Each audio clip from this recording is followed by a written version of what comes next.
हाय दोस्तों। आज हम बात करेंगे उन दो कंपनियों के बारे में जो दोस्तों काफ़ी शानदार कंपनी हैं, लेकिन दोस्तों ये हेडलाइन से काफ़ी छुपी हुई हैं।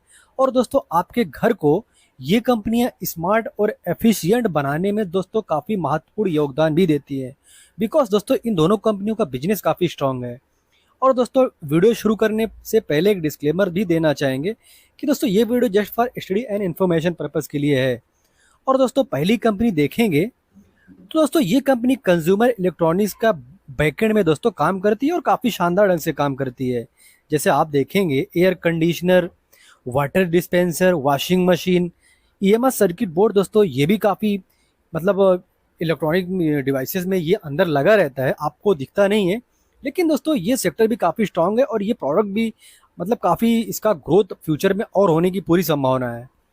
और दोस्तों ये जो कंपनी है, ये कंपनी दोस्तों मतलब इसका मॉडल जो बिजनेस का मॉडल है वो सिंपल नहीं है। बिकॉज दोस्तों ये design to delivery solution offer करती है। यानी दोस्तों जो ओईएम क्लाइंट्स है उनको दोस्तों ये मतलब इसका डिजाइन भी करती है और डिलीवरी भी करती है। इसका जो क्लाइंट का आइडिया रहता है दोस्तों वहां से ये आइडिया लेती है और एक्चुअल प्रोडक्ट बनाकर मार्केट तक पहुंचाना, उसकी पूरी जिम्मेदारी लेना इसके हाथ में रहता है। तो दोस्तों काफी मजबूत इस कंपनी का मतलब बिजनेस का मॉडल है। और दोस्तों इस कंपनी का अगर देखेंगे वोल्टास की तरफ से काफी बड़ा रेवेन्यू आता है। 70-75% का रेवेन्यू अगर एक ही कंपनी से आया है तो दोस्तों ये एक रिस्क फैक्टर जरूर बन जाता है। और अदर से देखेंगे तो 30% का रेवेन्यू अदर कंपनी से आता है। तो दोस्तों रिस्की भी काफी है और काफी छोटी कंपनी है। तो रिस्क फैक्टर तो छोटी कंपनियों में हमेशा ही बना रहता है। ईएमएस सोल्यूशन से देखेंगे तो 60% का रेवेन्यू आता है और एसी मैन्युफैक्चरिंग से देखेंगे तो 40% यहाँ से आता है। और दोस्तों ये दोनों जो सेक्टर है फ्यूचर के बढ़ते हुए सेक्टर है। अभी हर जगह पर दोस्तों ईएमएस का डिमांड बढ़ता ही जा रहा है इस सेक्टर का। और दोस्तों एसी मैन्युफैक्चरिंग तो इंडिया का मतलब जरूरत ही बन गया है। बिकॉज दोस्तों अभी इंडिया में जैसे जैसे शहरीकरण बढ़ता बढ़ता जा रहा है तो दोस्तों एसी का जो खपत है वो भी बढ़ता ही जा रहा है। तो दोस्तों ये भी कंपनी इस सेक्टर में काफी मजबूती से कदम बढ़ाती हुई नजर आ रही है। और इस कंपनी का मार्केट कैप अगर आप देखते हो तो 1302 करोड़ का मार्केट कैप है। यानी दोस्तों की काफी छोटा मार्केट कैप है। करंट प्राइस 570 का है और 52 वीक हाई देखोगे तो 690 और लो 223 का है और 85 के पी पर भी नजर आएगी दोस्तों। यानी कि ये कंपनी अभी भी सस्ती नजर नहीं आ रही। बिकॉज दोस्तों अभी भी ये टॉप के आसपास ही खड़ी होती नजर आ रही है। आरओसी आरओई देखेंगे तो देखकर लगेगा नहीं, फेस वैल्यू इसका 10 का है। बिकॉज दोस्तों ये सेक्टर काफी स्ट्रांग है, काफी मजबूत है। तो फ्यूचर इस कंपनी का काफी ब्राइट नजर आता है। वहीं पर ऑल टाइम रिटर्न देखेंगे तो 370% के आसपास का रिटर्न है। और मार्केट में आकर इस कंपनी को बहुत ज्यादा दिन हुआ ही नहीं है। और जब से ये कंपनी मार्केट में लिस्ट हुई है आप देखेंगे तो इसका चार्ट पैटर्न ऊपर बढ़ता ही जा रहा है। और दोस्तों जिस कंपनी का ग्रोथ इस लेवल का रहेगा तो चार्ट पैटर्न को नीचे रुक पाना दोस्तों काफी मुश्किल होता है। आप इस कंपनी का सेल्स देखोगे तो सेल्स में काफी शानदार ग्रोथ आपको नजर आ रही है। ऑपरेटिंग प्रॉफिट देखते हैं तो यहाँ पर भी कंसिस्टेंसी के साथ नजर आ रही है ग्रोथ। और नेट प्रॉफिट देखोगे तो नेट प्रॉफिट में भी काफी कंसिस्टेंसी नजर आ रही है। जब दोस्तों अगर इस कंपनी का रेवेन्यू बढ़ेगा, ऑपरेटिंग प्रॉफिट बढ़ेगा, नेट प्रॉफिट बढ़ेगा तो दोस्तों शेयर का जो चार्ट है वो ऊपर ही जाता है। और दोस्तों ऐसी कंपनी जब गिरावट में आती है तो वहां पर एक मौका जरूर बनता है। और ये दोस्तों कंपनी अगर आप इसके चार्ट को अगर देखेंगे तो गिरावट अभी ज्यादा हुआ नहीं है। बिकॉज दोस्तों कंपनी का मॉडल काफी मजबूत है, काफी छोटी कंपनी है और इस सेक्टर का फ्यूचर काफी मजबूत नजर आता है। तो दोस्त इसका मतलब है जिसके पास दोस्तों माल है वो बेचना नहीं चाहता है।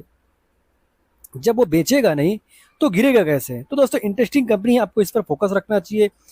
190 करोड़ के आसपास का रिजर्व है। और दोस्तों बोरविंग देखते हो तो 124 करोड़ के आसपास का कर्जा भी है।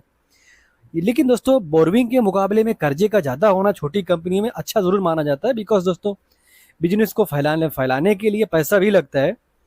और दोस्तों प्रमोटर के पास 53% के आसपास का शेयर है। वहीं पर एफआईज इस कंपनी पर बुलिश नजर आ रहे हैं। लगातार देखेंगे क्वार्टर में तो एफआईज ने अपने हिस्से को बढ़ाया ही है और डीआईज थोड़ा सा अपने हिस्से को कट किया है। बाकी 44-45% का शेयर पब्लिक के पास है। तो इंटरेस्टिंग कंपनी है, आपको इस पर फोकस जरूर रखना चाहिए। विर्टुओसो ऑप्टो इलेक्ट्रॉनिक्स इस कंपनी का नाम है। इंटरेस्टिंग कंपनी है, छोटी कंपनी है। इस पर आप दोस्तों चाहो तो स्टडी जरूर कर सकते हो। और दोस्तों दूसरी कंपनी ये भी काफी शानदार कंपनी है। दोस्तों अगर इसकी कहानी की बात करें दोस्तों ये कंपनी छत्तीसगढ़ के रायपुर से शुरू हुई थी और दोस्तों आज के दौर में ये कंपनी दलाल स्ट्रीट तक भी पहुंचती हुई नजर आई, बिकॉज दोस्तों मार्केट में ये कंपनी लिस्ट हो चुकी है। और दोस्तों ये कंपनी काफ़ी छोटी कंपनी है, और washing machine, mixer grinder, television, air cooler, तो दोस्तों काफ़ी शानदार इस कंपनी का बिजनेस है। और दोस्तों 2013 में के बाद से दोस्तों ये लीडिंग कंपनी है जो स्मार्ट टेलीविज़न मैन्युफैक्चरिंग दोस्तों इंडिया में करती है। उनमें दोस्तों काफ़ी बड़ा नाम इसका मतलब बनता हुआ नज़र आ रहा है।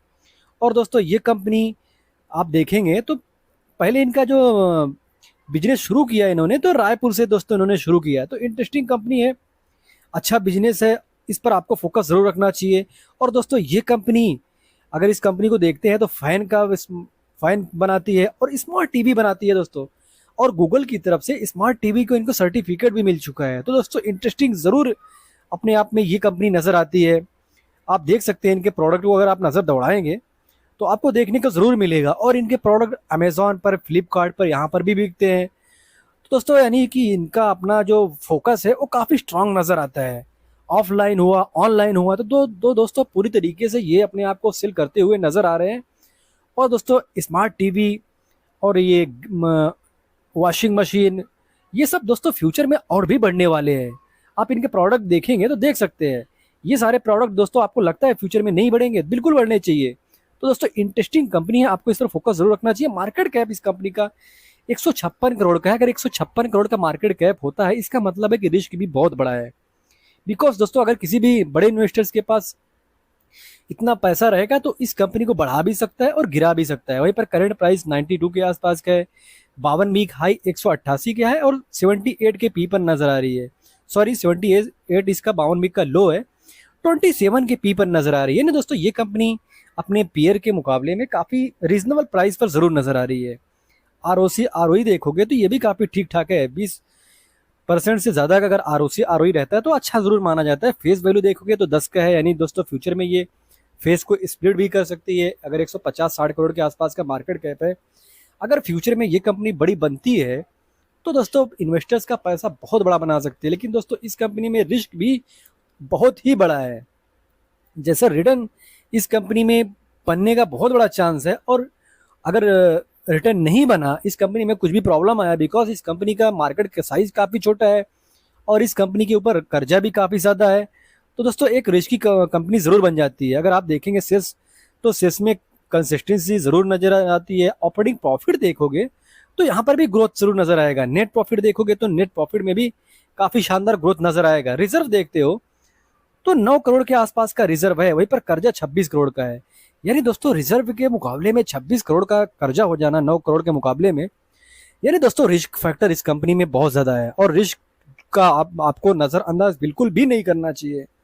दोस्तों ऐसी कंपनियां मार्केट में आती हैं और चली भी जाती है, इस फैक्टर को भी आप ज़रूर नोट कीजिए। लेकिन दोस्तों ऐसी कंपनियां पैसा भी बनाने को, अगर मार्केट में सही निशाने पर लग गई तीर, तो दोस्तों कभी कभी किसी किसी का किस्मत भी बदल जाता है। तो दोस्तों वैसे में ये कंपनी आप आंक सकते हो कि रिस्की है और रिवार्डिंग भी है।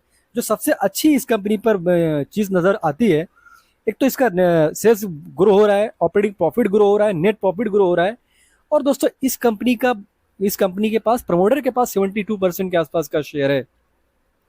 अगर प्रमोटर इतनी बड़ी हिस्सेदारी रखते हैं तो दोस्तों उनको फ्यूचर के बारे में ज़रूर पता होगा, क्योंकि किसी भी कंपनी में सबसे ज़्यादा अगर किसी को कुछ पता रहता है उस कंपनी के बारे में तो दोस्तों प्रमोटर ही है। ना तो वो एफआईज है, ना तो डीआईज है, ना तो एस इन्वेस्टर्स है, ना तो इन्वेस्टर्स है।